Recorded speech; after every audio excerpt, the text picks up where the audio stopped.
জম্মু কাশ্মীৰত মঙ্গলবাৰে নিৰীহ লোকৰ ওপৰত পাক সন্ত্ৰাসবাদীৰ বৰ্বৰ আক্ৰমণক লৈ বুধবাৰে দিনৰ 11 বজাত পিৰাকটা চাৰিআলিত ৰাইজে মৌন প্ৰতিবাদ সাব্যস্ত কৰে। উল্লেখ্য যে মঙ্গলবাৰে জম্মু কাশ্মীৰত নিৰীহ ভাৰতীয় তথা পৰ্যটকৰ ওপৰত পাক সন্ত্ৰাসবাদীয়ে চলাইছিল বৰ্বৰ আক্ৰমণ। উক্ত আক্ৰমণত কেইবাগৰাকীও ভাৰতীয় লোকে প্ৰাণ হেৰুৱাৰ লগতে মৃত্যুৰে যুঁজিছে বহু ভাৰতীয়ই। ইয়াকে লৈ শোণিতপুৰ জিলাৰ অন্তৰ্গত ঢেকিয়াজুলি ৰাজচক্ৰ এলেকাৰ পিৰাকটা চাৰিআলিত হাতত কলা কাপোৰ বান্ধি মৌন প্ৰতিবাদ সাব্যস্ত কৰে ৰাইজে। উক্ত প্ৰতিবাদী কাৰ্যসূচীৰ নেতৃত্ব দিয়ে হিন্দুত্ববাদী নেতা নৃপতি চাকলাদাৰে।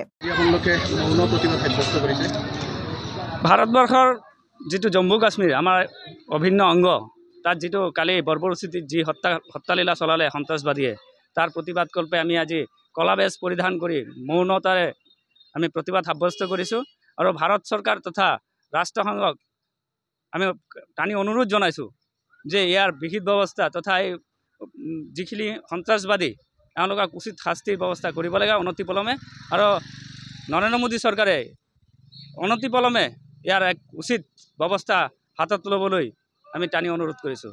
আৰু ভৱিষ্যতে যেনেকৈ এনেকুৱা ধৰণৰ আৰু ধ্বংসলীলা ভাৰতবৰ্ষত কোনো সন্ত্ৰাসবাদীয়ে কৰিব নোৱাৰে, তাৰ কাৰণে কঠোৰ আইনৰ ব্যৱস্থা হাতত ল'বলৈ অনুৰোধ জনালোঁ। ঢেকিয়াজুলিৰ পৰা প্ৰশান্ত বৈশ্যৰ ৰিপৰ্ট, অসম আদিত্য।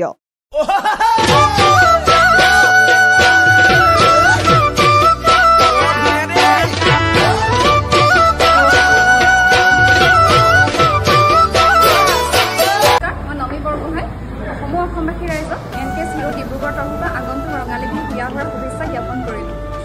ঘৰলৈ আপোনালোকে কিবা নতুন বস্তু অনাৰ কথা ভাবিছে নেকি? তেতিয়াহ'লে আপোনালোকে আহক NKS ডিব্ৰুগড়লৈ আৰু আপোনালোকৰ মনপচন্দৰ দুচকীয়া বাহনখন ইয়াৰ পৰা লৈ যাওক। আমাৰ গ্লেমাৰ চিৰিজত 2500 টকা কেছ ডিছকাউণ্ট আৰু লগতে বেষ্ট এক্সচেঞ্জ ৰেটবোৰ দি থকা হৈছে।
আপোনালোকৰ বিহু লাগিছে নে? আমাৰ কিন্তু ডিলাৰত লাগিছে।